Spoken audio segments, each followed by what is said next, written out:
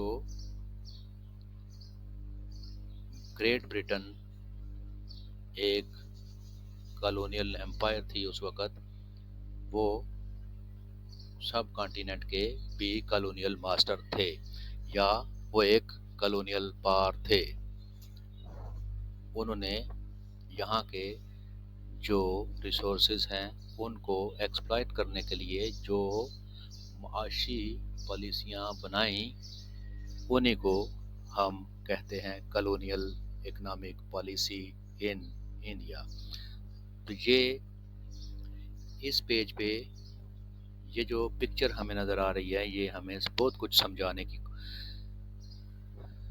رہی ہے۔ Through picture دیکھ کر ہم اندازہ لگا سکتے ہیں کہ اس ملک میں بہت غربت رہی ہوگی، لوگوں کا بہت زیادہ استحصال ہوا ہوگا، یہاں پہ لوگوں کو خوراک کی بھی کمی ہوگی، اور یہاں پہ غربت بھی ہوگی، لوگوں کو بیماریاں بھی بہت ہوں گی، اور انڈسٹری نہ ہونے کے برابر ہوگی۔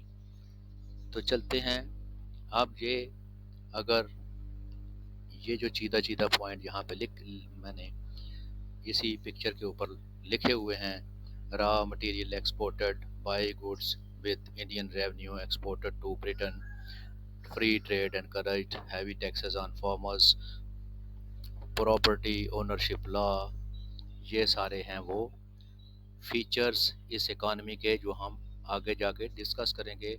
اور رائٹ کارنر کے اوپر آپ کو امپیکٹس نظر آ رہے ہیں: فیمائن، پاورٹی، لوکل انڈسٹری ڈیکلائنڈ اور النس۔ اور بھی بہت سارے امپیکٹس تھے، لیکن یہاں پہ ہم یہ 3-4 جو ہیں وہ دیکھ رہے ہیں۔ تو نیکسٹ ہم نے دیکھنی ہے ایک شارٹ سی ویڈیو۔ اس ویڈیو سے آپ کو بالکل ایک پکچر کلیئر ہو جائے گی کہ how the colonial masters exploit the resources of their colonies. اس ویڈیو کے اندر آپ دیکھیں گے کہ انڈیا کے ہاتھوں سے کیسے برطانیہ نوٹ چھین رہا ہے۔ یہ let's move and watch the video and understand the concept of colonial economic policies۔ اس میں آپ دیکھیں کہ کیسے انڈیا کے ہاتھوں سے دولت برطانیہ لے کے جا رہا ہے۔ That's it. I hope you have understand the concept of colonial economy. Now we will discuss the main features of colonial economic policies of British implemented in India.